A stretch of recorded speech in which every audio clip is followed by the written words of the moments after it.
Okay, look, I love a good conspiracy theory. I would sit back with a bucket of popcorn and a Coke and I would eat that stuff up. Love watching conspiracy theories because they make it sound so good. They make it sound so believable. Now mind you, I don't believe the conspiracies. I just think they're so convincing the way they put it all together. The Republican Party has a conspiracy theory out there when it comes to Hurricane Helene and Hurricane Milton. You got to hear this. Has the government figured out how to build a storm into a superstorm that will destroy everything in its path, and then how to aim it right for where they want to aim it? It just happens to miss South Florida, where all the Democrats live. Something strange is going on. So apparently there are Republicans out there and Magadons who believe that the Democrats or the government control the weather, and they make, not only do they make the storms, but they make these massive superstorms that target certain voting areas.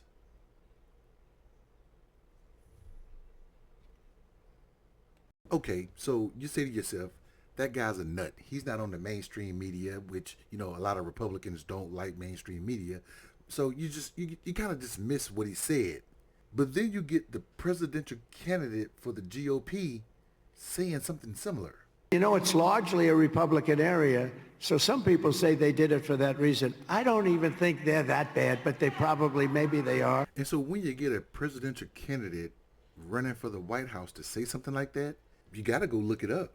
So here's the path of Hurricane Helene. Looking at that map, you can tell it hit a lot of Republican areas, to include the blue-purple state of Georgia. And you know, North Carolina is up in there too. And then you look at Milton.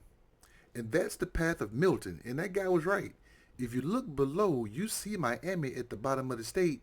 So I'm guessing the conspiracy theory is because the hurricane hit some of the Republican-leaning counties and cities and towns, they won't be able to vote come November because, you know, it is October and the voting, if they're not voting early right now, they'll be voting on November 4th or the second Tuesday of the month of November. So by causing the hurricanes to go through those cities and towns in those states, they won't be able to get their ballots out, and the Democrats can win by taking out parts of Georgia, parts of Florida, and parts of North Carolina. And Republicans want to go with that instead of trying to convince voters of their policies and of their candidate.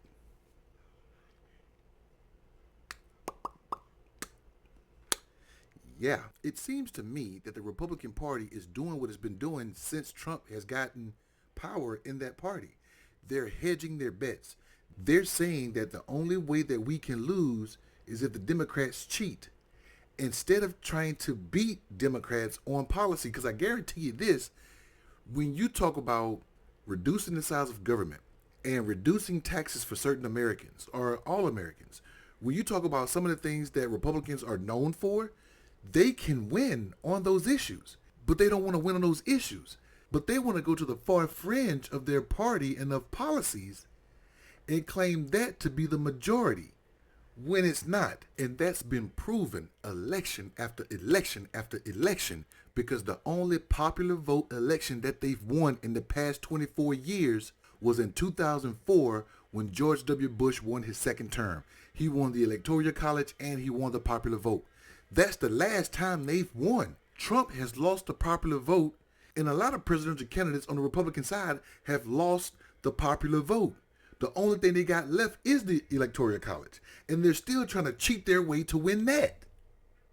All because they want to say Democrats are causing the weather to attack Republican cities and states and towns. What do you think?